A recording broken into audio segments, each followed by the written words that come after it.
साथियों, सीमा सुरक्षा बल भारत पाकिस्तान और भारत बांग्लादेश सीमा की पवित्रता को बनाए रखने के लिए कार्यरत है।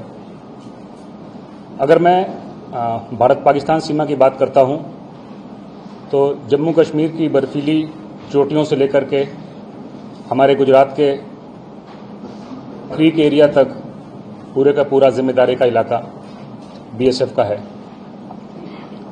यदि मैं अपने गुजरात फ्रंटियर की बात करूं तो राजस्थान के बाड़मेर से लेकर के हमारा एरिया स्टार्ट होता है और जैसा कि आपको पता है बाड़मेर में विशाल मरुस्थल, सैंड ड्यून्स, 50+ टेम्परेचर, इन सभी का सामना बीएसएफ के कार्मिक रोजाना करते हैं।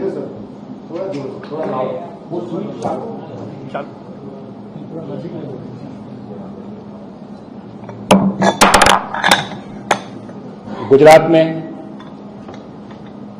बनासकांठा, पाटन, भुज जिलों में विशाल रन का एरिया, क्रीक क्षेत्र में बीएसएफ की तैनाती है और पूरे इलाके में जो क्लाइमेट है हाईली सलाइन, भूमि मार्शी, काफ़ी चैलेंजिंग है। लेकिन जैसा कि मैंने बताया, हमारे बीएसएफ के कार्मिक अपने ध्येय वाक्य जीवन पर्यंत कर्तव्य को लेकर के लगातार सीमा की सुरक्षा को अक्षुण्ण बनाए रखते हैं। 22 अप्रैल 2025 को पहलगाम में एक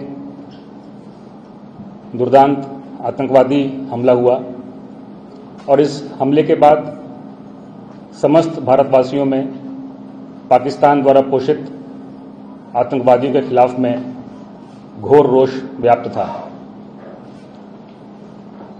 हमले के तत्काल बाद हमारे देश ने स्पष्ट किया था कि इस घटना के लिए जिम्मेदार आतंकवादियों के खिलाफ न्यायपूर्ण कार्रवाई होगी। भारत के दृढ़ निश्चय को भांपकर या उससे डर के पाकिस्तान ने भी अपनी सुरक्षा के लिए तैयारियां चालू की थी। विभिन्न इंटेलिजेंसीज के माध्यम से जो जानकारियां प्राप्त हुई कि पाकिस्तान ने पूरी सीमा के अपनी तरफ जो तैनाती थी वो बढ़ा दी थी और नॉर्मल ट्रूप्स के अलावा जो उनके रेगुलर आर्मी थे उनको भी डिप्लॉय किया था। ये सारी चीज़ें जो हमारे बॉर्डर पे बीएसएफ के कार्मिक तैनात थे उनके द्वारा भी देखा गया और विभिन्न माध्यमों से ये सूचना प्राप्त हुई कि न सिर्फ मैन पावर को बढ़ाया गया पाकिस्तान के द्वारा बल्कि जो उनके हैवी आर्टिलरी, टैंक्स, इनका मूवमेंट भी फॉरवर्ड एरिया में हुआ। इन सबको देखते हुए चाहे वो बीएसएफ हो, इंडियन आर्मी, एयरफोर्स, नेवी, सभी के द्वारा तैयारियां पूरी की गई। वरिष्ठ अधिकारियों के द्वारा यहां पर आकर के पूरे एरिया को देखा गया। हमारे एरिया की अगर हम बात करें तो डीजीबीएसएफ द्वारा गुजरात में जो हमारा जो वर्स्ट सबसे जो कठिन टेरेन का इलाका है वहां पे जाकर के जो भी हम कदम उठा रहे थे उनकी समीक्षा किया गया। हमारे सीमा प्रहरियों का हौसला अफजाई किया गया और आगे के बारे में उनको डिटेल्ड मार्गदर्शन दिया गया।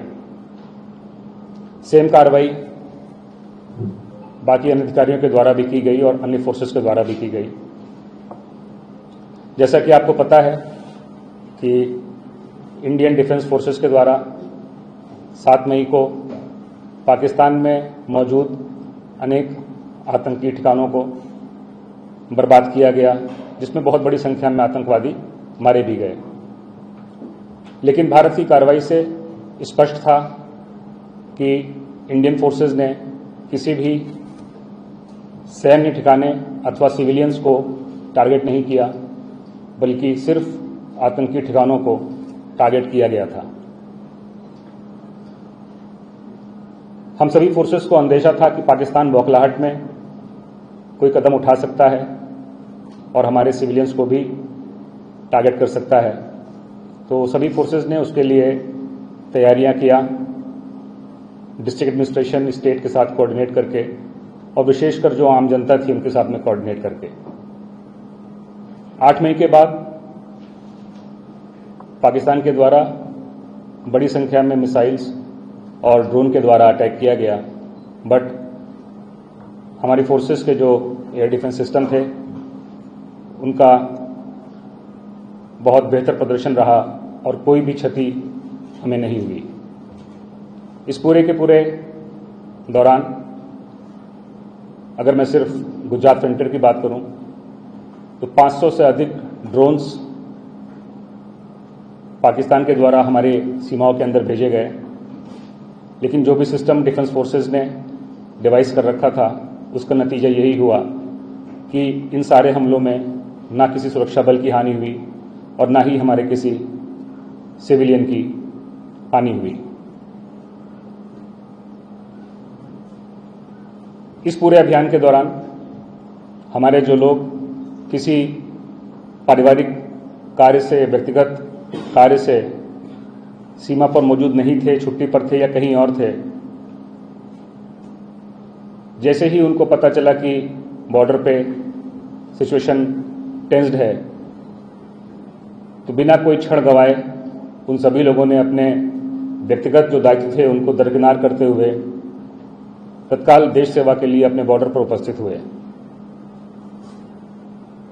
पूरे अभियान में मैं विशेष उल्लेख करना चाहूँगा हमारे बीएसएफ के महिला सीमा प्रहरियों का। गुजरात में 800 से अधिक संख्या में महिला सीमा प्रहरी तैनात हैं और पूरे ऑपरेशन के दौरान लगभग समस्त सीमा प्रहरी, महिला सीमा प्रहरी फ्रंट लाइन पे, बॉर्डर पे, बीओपीज पे पूरी साहस के साथ तैनात रहे। यहाँ पे मैं अपने 2 युवा महिला अधिकारियों का नाम जरूर लेना चाहूँगा, एसी अमनदीप और एसी नीति यादव। दोनों महिला सहायक कमांडेंट कंपनी कमांडर के तौर पे जो सबसे कठिन क्रीक क्षेत्र है वहां पर अपनी कंपनियों को लीड करते रहे और सीमा की सुरक्षा को उन्होंने सुनिश्चित किया। पूरे अभियान में जो एक चीज काबिले गौर रही वो BSF, Indian army, air force, navy का आपस का कोऑर्डिनेशन रहा। जिस भी फोर्स को जो भी रिक्वायरमेंट थी वो दूसरी फोर्स के माध्यम से प्राप्त हुई।